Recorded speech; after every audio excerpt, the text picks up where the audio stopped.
Professor Tauber, Chairman of the Board of Governors, Mr. Ami Ayalon, Chairman of the Executive Committee, distinguished members of the Board of Governors. I'm honored to present the annual report of the Control Committee, which is, as you understood, my last report after 5 years of office. Thus, I will try to pinpoint major strategic issues that affect the efficacy and, more importantly, the contribution of the Control Committee. It is important to note that above and over my remarks, in the context of our activity, no legal defects were revealed.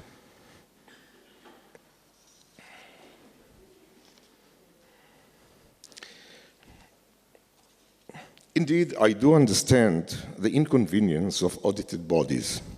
However, I do expect the top management to acknowledge that beside its regulative aspects, the audit process is a major contributor to the enhancement of the organization conduct.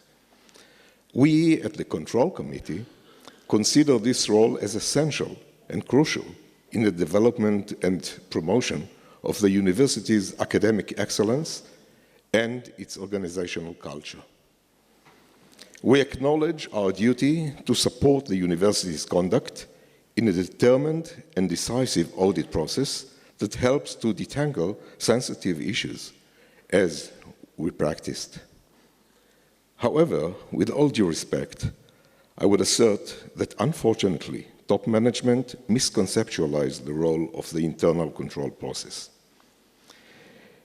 To exemplify this attitude, from the last 5 years, my term, almost 40% of major audit reports could not be closed. What does it mean?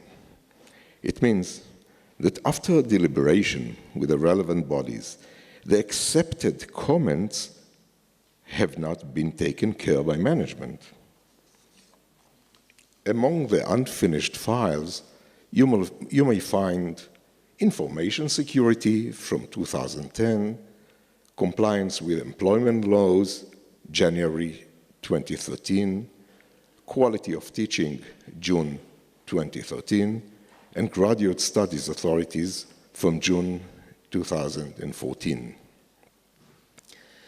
One of the two pillars of academic excellence is, according to the university's constitution, the quality of teaching, the subject of one of the unfinished reports.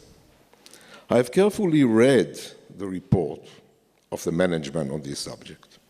However, I would like to stress that the enhancement of the quality of teaching is in the university's hands, unlike the other pillar, research excellence, which is contingent to external effects of the research budgeting model. Unfortunately, this important subject of quality of teaching lacks the appropriate attention of the academic leadership who is responsible for it. We applied to the rector, but only minor issues from our report received the appropriate treatment. We assert that promoting excellence in teaching is not a lip service and should become a top priority, a real one goal, which will make the University of Haifa attractive for the kind of students we so much want to recruit. Another unfinished file is the report on the Graduate Studies Authority from last year, June 2014. Our findings on this unit are very, very positive. The Graduate Studies Authority serve more than 50% of the university's students.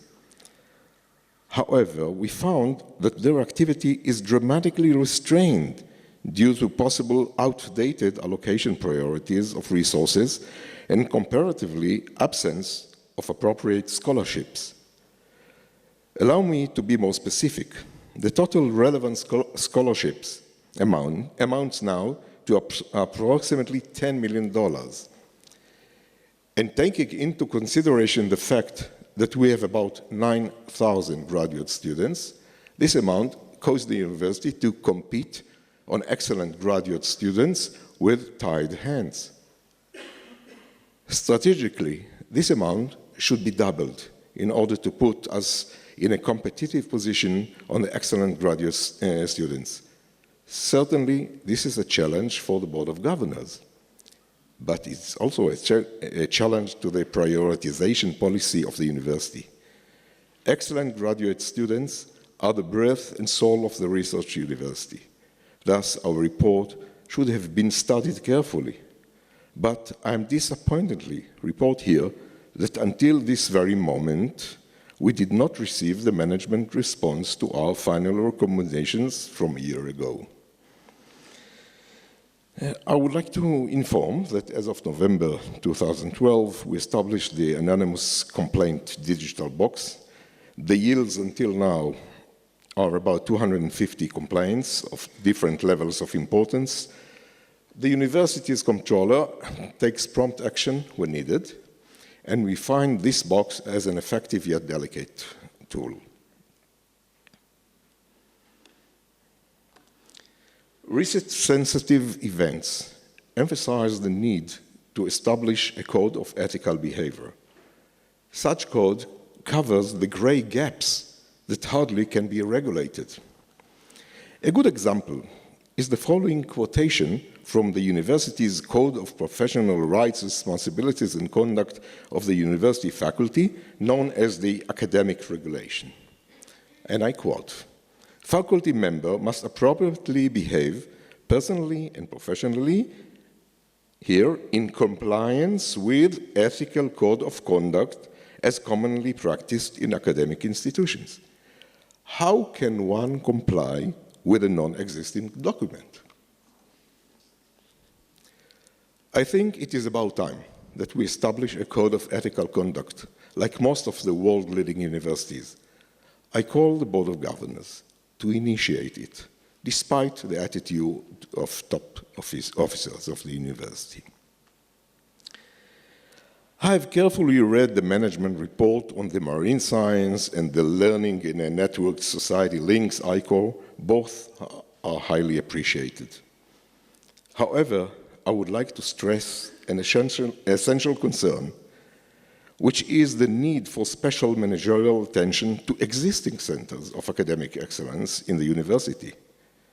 The narrow focus on new academic directions, as successful as they are, raises the concern of abandoning existing excellent units, which are the present diamonds in our crown. We must not take their success for granted. They also need cultivation. This concern corresponds, of course, with the performance of the research authority as a major facilitator of research enhancements. The assessment of this subject is included in the Control Committee present agenda. I would like to draw the Board of Governors' attention to the situation of the unrestricted funds which have not been designated by the university. The freedom and flexibility of the university to initiate new projects is very limited and deserves careful process of decision. Having said that, I must express my full trust in the Vice President and CFO who serves as the gatekeeper for this issue. Yes, I know that there are tough budget constraints. The blanket is short and many other obvious easy answers. But I understatedly urge the university management, executive committee, and the Board of Governors to continuously assess the prioritizing policy and the consequences for the future of the university. Prioritizing is not a fire and forget strategy. It requires a continuous assessment and alignment. The ongoing working routines between the committee and the controller, between controller and the bodies audited, are successfully facilitated by our devoted coordinator, Mrs. Esti Becker. Thank you, Esti. Where is she? I would like to note that the University Controller Unit carries out its work thoroughly and professionally. The unit comprises CPA Mrs. Miki Peretz. Miki? She's there in the back. And her assistant attorney, Zohar Nachshon. Thank you, Miki and Zohar. I wish to thank my colleagues, the members of the Control Committee, Professor Rachel Lev-Wiesel, CPA Pini Lahat, CPA Reuven Schulstein, Attorney Shulamit Eshbol, Professor Gal Richter-Levin, and Dr. Avigdor Sonnenschein for their commitment and contribution.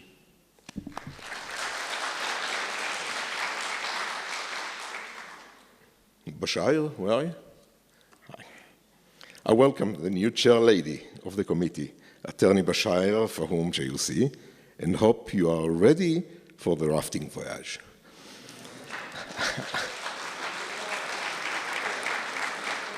I tried to outline a roadmap, and I'm sure that under your leadership, the Control Committee will fulfill its mission more successfully for the benefit of the University of Haifa. To conclude on a personal level, in the last 25 years, I tried to contribute to the university through involvement in the Executive Committee, the Finance Committee, and the Control Committee. I did it full-heartedly because this is my way of involvement and because the university is precious to me. But like in Yom Kippur, this is the time to apologize and ask mercy for any misdoing or offending anyone. Nevertheless, I hope that my contribution was beneficial and my reward lies in the success of our University of Haifa. Thank you.